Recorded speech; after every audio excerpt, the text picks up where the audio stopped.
Hello friends, welcome to my YouTube channel Sudhir star. तो दोस्तों, आज हम आप लोगों के सामने बहुत ही इंपॉर्टेंट टॉपिक लेकर के आए हैं जो हिंदी ग्रामर से रिलेटेड है। तो दोस्तों, आज हम लोग बात करने वाले हैं संज्ञा के पहला अंक के बारे में जो अर्थ के आधार पर बांटा गया है। तो दोस्तों, थोड़ा सा इसको बांटने के पहले हम लोग बात करते हैं कि आखिरकार संज्ञा आया कहाँ से, इसका जन्म कैसे हुआ, ठीक ना। तो दोस्तों, अगर संज्ञा के जन्म के बात किया जाए तो संज्ञा जो होता है खास करके दोस्तों हमारा शब्द से जन्म लेता है, ठीक ना। यानी कि संज्ञा जो पढ़ रहे हैं हम लोग शब्द ही पढ़ रहे हैं, ठीक ना। तो इसका जो है निर्माण खास करके शब्द से होता है, जिसमें हम लोग देखे थे कि शब्द जो है हमारा कुल 6 भाग में बांटा गया है, ठीक ना। तो पहला जो होता है अर्थ के आधार पर बांटा जाता था, दूसरा जो है रचना के आधार पर बांटा गया था, तीसरा उत्पत्ति के आधार पर, चौथा व्याकरण प्रकार के आधार पर, पांचवा रूपांतर के आधार पर, और छठा जो होता है दोस्तों उसको शब्द शक्ति के आधार पे हम लोग बांटे थे, ठीक ना।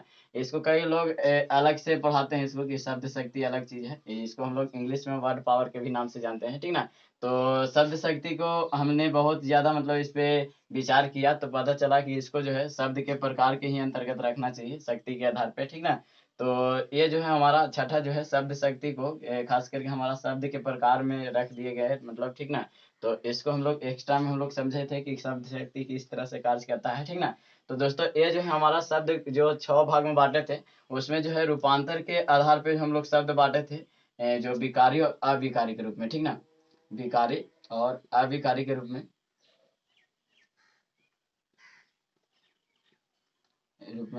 जो हम लोग विकारी शब्द देखते थे जिसमें जो है जिसका रूप लिंग वचन पुरुष कारक के अनुसार बदलता है, और इसमें जो है रूप लिंग वचन पुरुष कारक के अनुसार जो है नहीं बदलता है, उसको इसके अंतर्गत रखा गया है, ठीक ना। यानी कि अविकारी शब्द नहीं हम लोग पढ़ रहे हैं, विकारी शब्द पढ़ रहे हैं, जिसके अंतर्गत हम लोग 4 आधार देखे थे। पहला जो होता है संज्ञा देखे थे, दूसरा सर्वनाम देखे थे, तीसरा विशेषण देखे थे, चौथा क्रिया देखे थे, ठीक ना। यानी कि ये जो 4 हम लोग पढ़ते हैं जो विकारी शब्द के अंतर्गत आता है, यानी कि जिसका जो है रूप हमेशा बदलते रहता है, उसको इसके अंतर्गत रखा गया था। जिसमें हम लोग मुख्य रूप से 4 पढ़ते हैं, संज्ञा सर्वनाम विशेषण क्रिया, ठीक ना। तो यहीं से इसका मतलब जन्म हुआ, मतलब यहीं से मतलब ये बना, ठीक ना। तो ये विकारी शब्द ही हम लोग पढ़ रहे हैं जो खास करके शब्द के अंतर्गत आता है। तो हम लोग विकारी शब्द के अंतर्गत जो पहला भेद है संज्ञा के बारे में पढ़ रहे हैं। तो आखिरकार संज्ञा क्या होता है इसको थोड़ा सा हम लोग समझते हैं। तो संज्ञा जो होता है दोस्तों खास करके किसी का नाम का मतलब बोध कराता है, ठीक ना। नाम कहने का मतलब हुआ जो हमारा मतलब किसी व्यक्ति वस्तु स्थान किसी भी चीज का प्राणी का भी नाम हो सकता है, किसी भी चीज का नाम का बोध कराता है उसी को संज्ञा के अंतर्गत हम लोग रखते हैं, ठीक ना। तो थोड़ा सा हम लोग बात करते हैं जो संज्ञा जो है उसको अर्थ के आधार पे किस तरह से बांटा गया है, ठीक ना। तो सबसे पहले हम लोग बात करेंगे कि जो हमारा संज्ञा है अर्थ के आधार पे किस तरह से बांटा गया है, यानी कि अर्थ के आधार पे जो हमारा संज्ञा है उसका मतलब कितना भेद होता है, ठीक ना। तो चलिए हम लोग थोड़ा सा देखते हैं कि अर्थ के आधार पे जो हमारा संज्ञा है उसका कितना भेद होता है, ठीक ना। तो अगर अर्थ के आधार पे हम लोग संज्ञा के बांटने की बात करें दोस्तों तो हमारा 5 भाग में बांटा गया है। पहला जो होता है व्यक्तिवाचक संज्ञा के अंतर्गत आता है, व्यक्तिवाचक संज्ञा पहला हुआ। दूसरा जो होता है दोस्तों वो जातिवाचक संज्ञा के अंतर्गत आता है, दूसरा जातिवाचक संज्ञा हुआ। तीसरा जो होता है दोस्तों उसको हम लोग द्रव्यवाचक संज्ञा के नाम से जानते हैं, द्रव्यवाचक संज्ञा हुआ। चौथा जो होता है दोस्तों उसको हम लोग समूहवाचक संज्ञा के नाम से जानते हैं, यानी कि चौथा समूहवाचक संज्ञा हुआ, जिसे हम लोग समुदायवाचक संज्ञा भी कभी कभी बोलते हैं, ठीक ना। और पांचवा जो होता है दोस्तों उसको हम लोग भाववाचक संज्ञा के नाम से जानते हैं, ठीक ना। भाववाचक संज्ञा। तो दोस्तों ये जो हमारा है खास करके संज्ञा अर्थ के आधार पे 5 भाग में बांटा गया है। पहला व्यक्तिवाचक संज्ञा, दूसरा जातिवाचक संज्ञा, तीसरा द्रव्यवाचक संज्ञा, चौथा समूहवाचक संज्ञा और पांचवा भाववाचक संज्ञा, ठीक ना। तो हम लोग बारी बारी से इसके बारे में अध्ययन करते हैं कि आखिरकार व्यक्तिवाचक संज्ञा क्या होता है, जातिवाचक संज्ञा क्या होता है, द्रव्यवाचक संज्ञा क्या होता है, समूहवाचक संज्ञा क्या होता है और भाववाचक संज्ञा क्या होता है, ठीक ना। तो सबसे पहले हम लोग पहला भेद पे चलते हैं कि आखिरकार ये व्यक्तिवाचक संज्ञा क्या होता है, ठीक ना। तो व्यक्तिवाचक संज्ञा इसका नाम से ही पता चल रहा है दोस्तों, व्यक्ति का मतलब हुआ कोई व्यक्तिगत काम करता है, मतलब खास रूप से एक ही मतलब पुरुष या व्यक्ति का मतलब बोध हो तो उसको इसके अंतर्गत रखा जाता है, ठीक ना। यानी कि जिससे एक ही व्यक्ति या वस्तु का बोध हो उसे व्यक्तिवाचक संज्ञा कहते हैं, ठीक ना। यानी कि एक ही कहने का मतलब है कोई खास होगा, पर्टिकुलर होगा, यानी कि कह सकते हैं जिसका मतलब नाम लेने से यानी कि संज्ञा के अंतर्गत हम लोग देखें कि किसी भी नाम को ही इसके अंतर्गत रखा जाता है, ठीक ना। तो जो किसी के नाम लेंगे लेकिन खास नाम रहेगा, यानी कि उसको नाम लेंगे तो उसी का बोध कराएगा, तो खास करके व्यक्तिवाचक संज्ञा के अंतर्गत रखा गया है, ठीक ना। व्यक्तिगत के मतलब होता है, खास करके बात करें दोस्तों तो हाथों हाथ होता है, यानी कि एक एक करके ले जाना, ठीक ना। तो एक एक ही मतलब कहने का मतलब है किसी खास चीज का मतलब बोध कराएगा, जिसको व्यक्तिवाचक संज्ञा के अंतर्गत रखा गया है, ठीक ना। तो जैसे इसमें हम लोग देखें तो किसी का नाम आ सकता है, जैसे आप लोग जानते होंगे कि राम जो है नाम हुआ राम, तो राम जो हुआ खास करके हमारा व्यक्तिवाचक संज्ञा के अंतर्गत आ जाएगा, क्योंकि ये जो है किसी खास व्यक्ति का नाम है, ठीक ना। उसी तरह से अगर किसी वस्तु का नाम ले, जैसे हम लोग किसी वस्तु का अगर नाम ले तो वस्तु में बहुत सारा चीज आता है, जैसे हम लोग किताब के नाम ले ले, रामायण ले ले, रामायण, महाभारत का भी किताब हो सकता है, महाभारत, यहाँ तक कि हमारा संविधान जो है, संविधान भी एक किताब के ही अंतर्गत आएगा, ठीक ना। तो संविधान भी इसके अंतर्गत आ जाएगा, जो खास करके वस्तु का मतलब खास होने का बोध कराता है, ठीक ना। ऐसा नहीं है कि आप रामायण नाम लीजिएगा तो कोई महाभारत की किताब उठा के दे देगा, ठीक ना।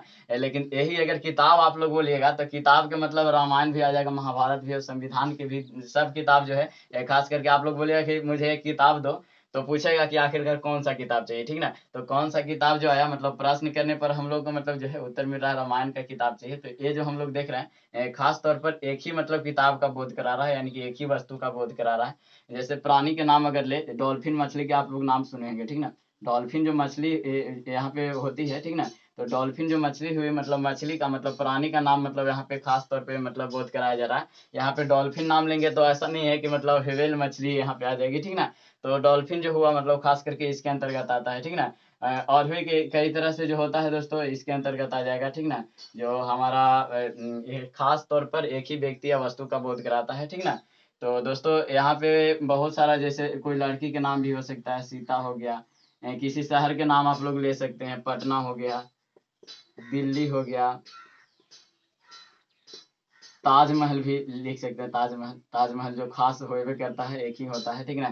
क्योंकि मुमताज के लिए ये बनाया गया था महल, जो ताजमहल के नाम से प्रसिद्ध है, ठीक ना। आप लोग दिन के भी नाम ले सकते हैं, जनवरी फरवरी हो गया, सोमवार मंगलवार, ये सब जो देख रहे हैं दोस्तों खास करके माह दिन, ये सब जो है हमारा खास तौर पर, ऐसा नहीं है कि सोमवार नाम लेंगे तो पूरा दिन के सप्ताह के बोध करा देगा, ठीक ना। तो ये सब जो देख रहे हैं दोस्तों खास करके हमारा व्यक्तिवाचक संज्ञा के अंतर्गत आता है, ठीक ना। यानी कि ये व्यक्तिवाचक संज्ञा के अंतर्गत बहुत सारा ऐसा चीज हो सकता है जिससे किसी खास व्यक्ति या वस्तु का बोध हो, तो हमारा व्यक्तिवाचक संज्ञा के अंतर्गत आता है, ठीक ना।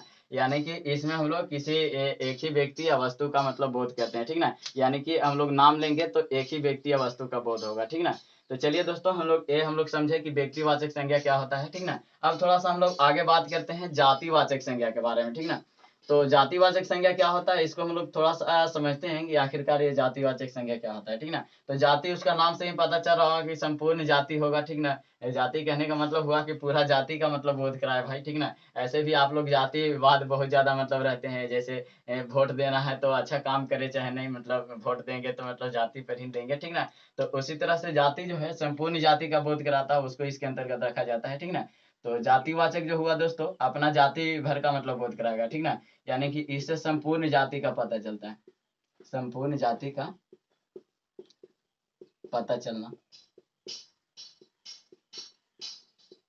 यानी कि संपूर्ण जाति का पता चलना, यानी कि जाति भर का बोध कराएगा। यानी कि वहां पे हम लोग देखे थे, राम देखे थे, जो राम एक लड़का के अंतर्गत आ गए, लाका, यानी कि लाका कोई बोलेगा तो बुलाएगा तो राम नहीं जाएगा, राम के और भी दोस्त होंगे जो उसके साथ होंगे, अगर कोई बोले कि ये लड़का यहाँ सुनो, तो मतलब ये लड़का जो बोला मतलब सबको मतलब खास करके इंक्लूड कर दिया, ठीक ना।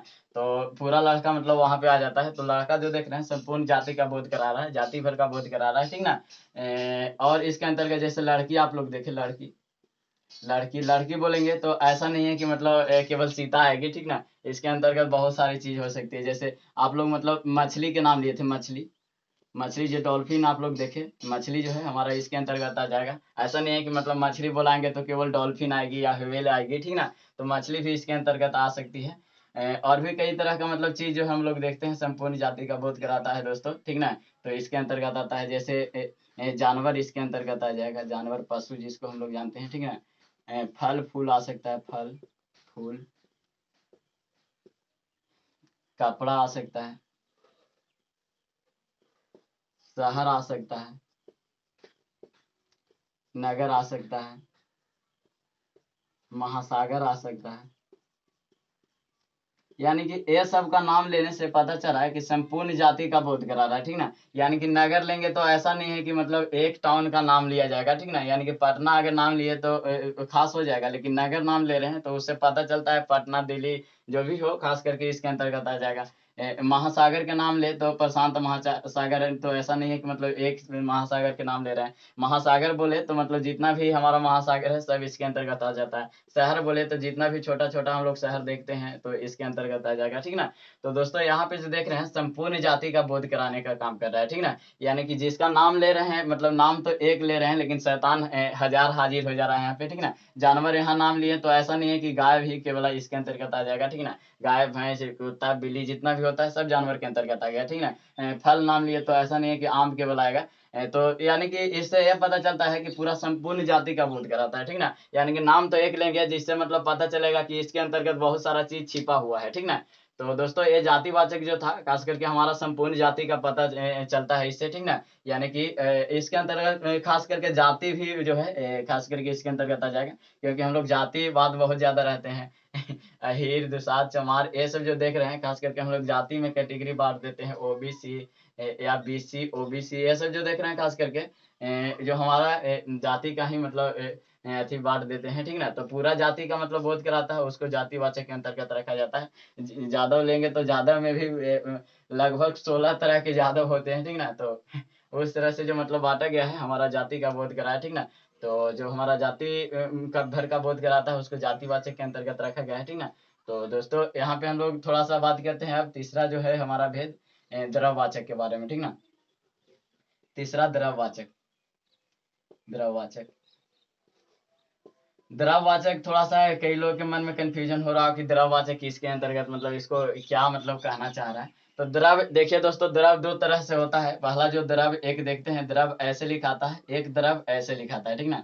अगर ये द्रव आप लोग लिखते हैं तो इसका मतलब होता है केवल पानी, ठीक ना। इसका मतलब केवल पानी होता है, यानी कि तरल पदार्थ इसका मतलब हुआ। और ये द्रव का मतलब होता है पदार्थ। पदार्थ पदार्थ कहने का मतलब है पदार्थ के अंतर्गत जो जिसको हम लोग नाप तोल सकते हैं उसको इसके अंतर्गत रखा जाता है, ठीक ना। तो कभी मतलब गलती से ए द्रव नहीं लिख दीजिएगा, क्योंकि ए द्रव अगर लिखते हैं तो केवल पानी ये सब जो हम लोग तरल पदार्थ देखते हैं उसी को इसके अंतर्गत रखा जाएगा, ठीक ना।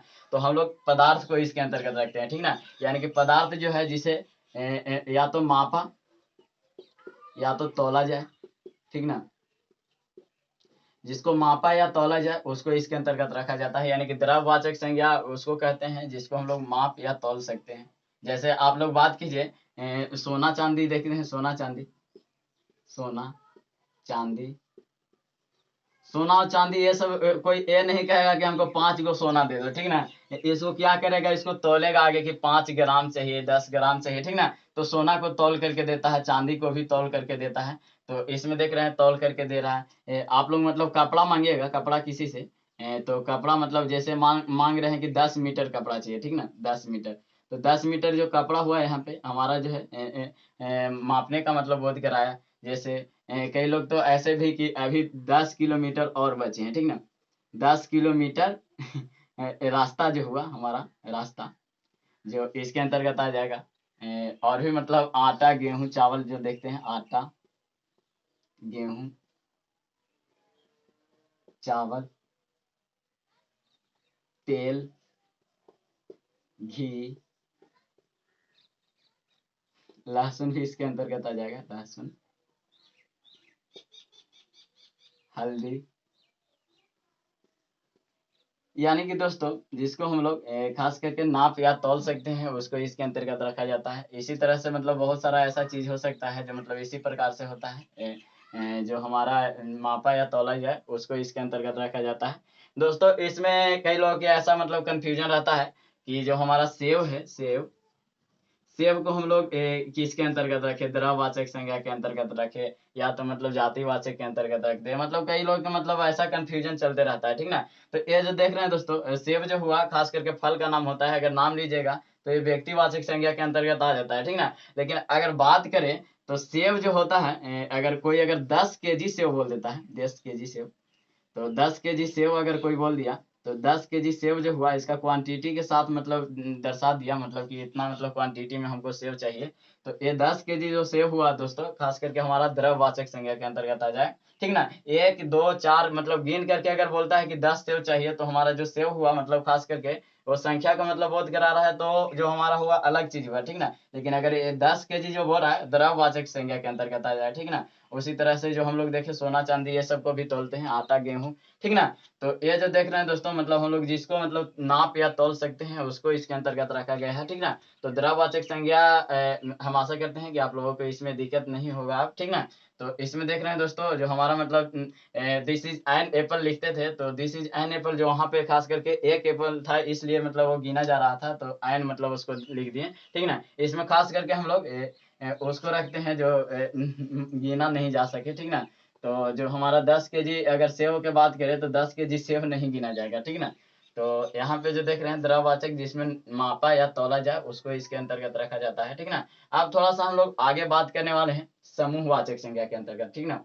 इसको कई लोग समुदायवाचक संज्ञा के नाम से भी जानते हैं, ठीक ना। समुदाय का मतलब समूह ही होता है दोस्तों, ठीक ना। यानी कि इसमें खास करके किसी झुंड या समूह का बोध कराएगा, समुदाय का बोध कराएगा, ठीक ना। उसको इसके अंतर्गत रखा गया है, ठीक ना। तो हम लोग चौथा बात करते हैं समूहवाचक संज्ञा के अंतर्गत, ठीक ना। क्या क्या आता है, तो समूहवाचक संज्ञा,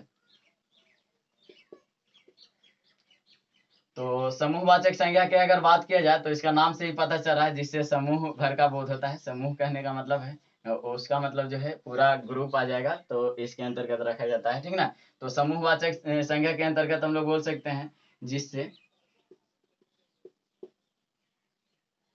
जिससे झुंड, समुदाय, समूह या ग्रुप का बोध हो। ग्रुप, ग्रुप भी आप लोग अभी मतलब बनाते हैं ग्रुप समूह, मतलब अलग चीज नहीं बोल सकते हैं, ठीक ना। कभी कभी मतलब कोई ज्यादा व्यक्ति मतलब झुंड बना करके मतलब आते हैं, उसको इसके अंतर्गत आएगा। जिससे मतलब जिससे झुंड, समुदाय, समूह, ग्रुप ये सब का अगर बोध हो, ग्रुप का बोध होता है, तो इसके अंतर्गत रखा जाता है, ठीक ना। यानी कि झुंड का मतलब बोध कराता है, यानी कि एक ही साथ बहुत सारा चीज आ जाए, मतलब उसको इसके अंतर्गत रखा जाता है, ठीक ना।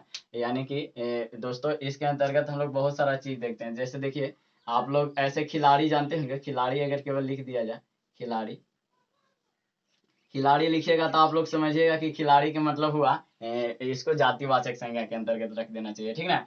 तो आप लोग के मन में ऐसा मतलब चल रहा है कि खिलाड़ी को तो जातिवाचक संज्ञा के अंतर्गत रख दो, ठीक ना। लेकिन ऐसा अगर खिलाड़ी का टीम अगर बोल दिया जाए, खिलाड़ी का टीम, खिलाड़ियों का टीम अगर बोले, खिलाड़ियों का टीम, टीम, तो खिलाड़ियों का टीम जो पूरा देख रहे हैं दोस्तों, खास करके एक समूह का मतलब बोध करा दिया। यानी कि जितना भी खिलाड़ियों का मतलब टीम होगा, यानी कि एक टीम में 15 प्लेयर चुने जाते हैं, तो 15 प्लेयर का नाम यहाँ पे हो गया, ठीक ना। उसी तरह से चाबियों का गुच्छा,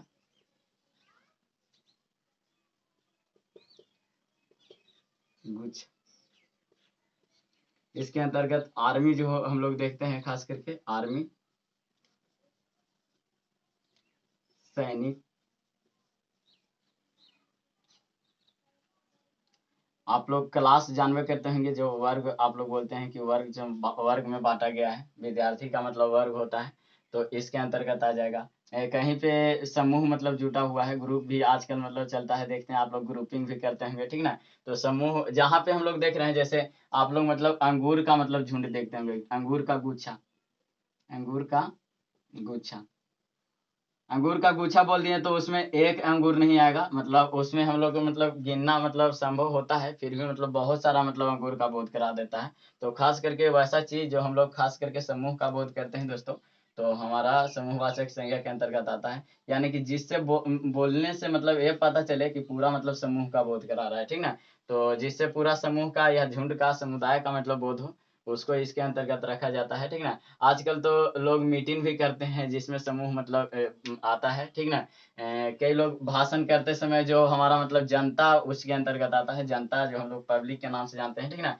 तो जितना पब्लिक जो हुआ मतलब जनता हुआ, जनता भी इसके अंतर्गत आ जाएगा। यानी कि जनताओं का मतलब जो भीड़ देखते हैं हम लोग, ये समूहवाचक के अंतर्गत आ जाएगा, ठीक ना। यानी कि जिसको नाम लेने से ये पता चले कि पूरा झुंड का मतलब बोध करा रहा है, ठीक ना। झुंड कहने का मतलब हो उसका मतलब पूरा समूह का बोध करा है, समूहवाचक के अंतर्गत रखा जाता है, ठीक ना। वहां पे देखे खिलाड़ियों का मतलब झुंड था, तो खिलाड़ियों का मतलब समूह था, उसको समूहवाचक के अंतर्गत रखा गया है, ठीक ना। तो चलिए अब हम लोग बात करते हैं पांचवा, भाववाचक संज्ञा के अंतर्गत। तो भाववाचक संज्ञा के अंतर्गत कौन कौन से चीज आते हैं, थोड़ा सा इसको हम लोग देखते हैं। तो भाववाचक इसका नाम से ही पता चल रहा है दोस्तों, जिसमें खास करके किसी का भाव का मतलब बोध कराया जाए, ठीक ना। भाव के अंतर्गत गुण हो सकता है, धर्म, रूप, रंग, ये सब जो देख रहे हैं दोस्तों हमारा खास करके अगर किसी का मतलब बताया जाए मतलब नाम के द्वारा मतलब इसको स्वरूप परिभाषित मतलब किया जाता है, तो भाववाचक के अंतर्गत आता है। यानी कि इसको हम लोग खास करके अगर बोला जाए तो जिससे किसी भी वस्तु का रूप, लिंग मतलब जो है हमारा मतलब गुण, धर्म मतलब बताता हो, तो खास करके भाववाचक के अंतर्गत आता है, ठीक ना। इसको हम लोग दोस्तों खास करके केवल अनुभव करते हैं, ठीक ना। अनुभव करते हैं, देख नहीं सकते हैं, अनुभव करते हैं। अनुभव करने का मतलब है हम लोग समझ सकते हैं, जैसे आप लोग भगवान जानते होंगे, ठीक ना। तो भगवान कई लोग मतलब अनुभव किया है कि सच में भगवान होते हैं तब, ठीक ना। किसी का सुंदरता जो देखते हैं, सुंदरता जो है हम लोग अनुभव करते हैं। ऐसा नहीं है कि मतलब 4 बोला उसमें सुंदरता भरा हुआ है, ठीक ना। तो ऐसा हम लोग नहीं जानते हैं, ठीक ना। तो इसमें जो है किसी का मतलब गुण हो सकता है, धर्म उसका मतलब किस तरह से मतलब प्रवृत्ति है उसको इसके अंतर्गत बताता है। सुंदरता जो देखे, रूप का मतलब चित्रण किया, रंग का भी मतलब चित्रण करेगा, इसके अंतर्गत रखा जाता है, ठीक है। तो इस तरह से देखते हैं दोस्तों, जिसको हम लोग देख नहीं सकते हैं, केवल उसको अनुभव करते हैं, उसको इसके अंतर्गत रखा जाता है। जैसे देखिए अच्छा, आप लोग जानते होंगे, अच्छा, अच्छा से अगर अच्छाई बन जाता है, अच्छा है कि राम के अंदर बहुत अच्छाई छिपा हुआ है, ठीक ना। तो अच्छाई जो देखे हमारा भाववाचक संज्ञा के अंतर्गत आ गया। किसी का बचपन होता है, बचपन क्या है, वो बचपन के दिन थे, ठीक ना। तो बचपन जो हम लोग देख रहे हैं दोस्तों, बचपन जो हमारा बच्चा से बनने वाला मतलब शब्द है, बचपन जो है हमारा भाववाचक के अंतर्गत आ जाएगा। बुढ़ापा हो गया, बुढ़ापा, सुंदरता हो गया, और भी कई तरह के चीज जो होता है, बड़कपन हो गया, बड़कपन। ये सब जो देख रहे हैं दोस्तों, किसी का मतलब भाव का मतलब बोध करा रहा है, ठीक ना। किसी का मतलब चालाकी जो हम लोग दर्शा जाता है मतलब, ठीक ना, चालाकी,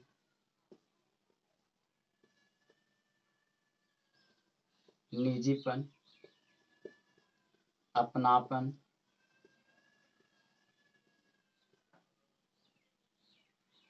और भी मतलब इसी तरह से बहुत सारा चीज हो सकता है दोस्तों, इत्यादि। इसी प्रकार से बहुत सारा चीज जो है हमारा भाववाचक के अंतर्गत आता है, जिससे हम लोग गुण, धर्म, रूप, रंग ये सब जो है हम लोग अनुभव कर पाते हैं, ठीक है। जैसे सीता में सुंदरता मतलब छिपा हुआ है, तो उसका मतलब जो है गुण का मतलब यहाँ चित्रण कर रहा है। किसी में बड़कपन है, तो मतलब उसमें बड़कपन जो है मतलब खास करके नटखटता दिखाता है, ठीक ना। चालाकी जो देखते हैं, चालाकी, चालाकी जो हमारा हुआ, चालाकी भी एक जो है हमारा भाववाचक संज्ञा के अंतर्गत है, ठीक ना। तो चालाकी, निजीपन, निजीपन जो मतलब स्वार्थी लोग के मतलब खास करके बोला जाता है, जिसमें निजीपन का भावना होता है, उसको इसके अंतर्गत। अपनापन जो है मतलब अपना के अलावा मतलब किसी को दूसरा को न समझे, ये सर्वनाम से मतलब बनने वाला शब्द है, ठीक ना। तो इस तरह में भाववाचक में जो है दोस्तों संज्ञा, सर्वनाम, विशेषण, क्रिया सबसे मतलब बनने वाला मतलब शब्द होता है, ठीक ना। यानी कि संज्ञा से जो है मतलब हम लोग देखते हैं, जैसे लड़का से लड़कपन बन गया, ठीक ना। बच्चा से बचपन बन गया, बूढ़ा से बुढ़ापा बन गया, ठीक ना। तो इस तरह का जो देख रहे हैं संज्ञा से भी मतलब बन गया। यहाँ अपना जो देख रहे हैं, अपना से अपनापन बना, पराया से परायापन हो जाएगा, निजी से निजीपन हो जाएगा। ये सब जो देख रहे हैं हमारा खास करके सर्वनाम से बनने वाला है। और सुंदर से सुंदरता देखे ही, अच्छा से अच्छाई देखे ही, ठीक ना। तो अच्छाई जो है हमारा मतलब खास करके विशेषण से बनता है। और इसी तरह से क्रिया से भी कई तरह से मतलब हमारा भाववाचक संज्ञा बनता है। जैसे आप लोग पढ़ना जानते होंगे, पढ़ना, पढ़ना से अगर पढ़ाई बन जाए, पढ़ाई, कमाई, तो इस तरह से मतलब उसका मतलब गुण धर्म मतलब बता देता है, तो उसको इसके अंतर्गत रखा जाता है। ऐसा नहीं है कि मतलब किसी का कमाई देखा जाता है कि इतना कमाई है। हाँ, ये कह सकते हैं कि मतलब उसके अंदर बहुत कमाई छिपा हुआ है, ठीक ना, यानी कि बहुत ज्यादा कमाता होगा तब जाकर के हम लोग बोलते हैं कि कमाई छिपा। ऐसा नहीं है कि मतलब हम देखते होंगे कि 4 बोरा उसमें छिपा हुआ है, ठीक ना। तो ये जो हमारा कमाई पढ़ाई, ये बहुत मन लगा कर वो पढ़ाई करता है। पढ़ाई जो यहाँ पे जो देख रहे हैं दोस्तों, हमारा भाववाचक के अंतर्गत आया, ठीक ना, उसमें पढ़ाई का मतलब गुण छिपा हुआ रहता है। तो इस तरह से भाववाचक जो संज्ञा है, संज्ञा सर्वनाम विशेषण क्रिया से भी बनता है, ठीक ना। तो भाववाचक जिसको हम लोग अनुभव करते हैं, केवल देख और सुन नहीं सकते हैं, ठीक ना, तो उसको इसके अंतर्गत रखा जाता है दोस्तों, ठीक ना। तो ये था जो हमारा संज्ञा कई आधार पे मतलब बांटा जाता है, ठीक ना। तो दोस्तों पहला आधार जो है हमारा अर्थ के आधार पे बांटा गया था, जो 5 आधार पे मतलब हम लोग देखे कि व्यक्तिवाचक संज्ञा, जातिवाचक संज्ञा, द्रव्यवाचक संज्ञा, समूहवाचक संज्ञा और भाववाचक संज्ञा क्या होते हैं, ठीक ना। अब थोड़ा सा हम आप लोग को अलग वीडियो बनाएंगे जिसमें बताएंगे कि और संज्ञा किस तरह से बांटा गया है, ठीक ना। चलिए मिलते हैं अगले वीडियो में, तब तक के लिए धन्यवाद। चलिए, जय हिंद, जय भारत।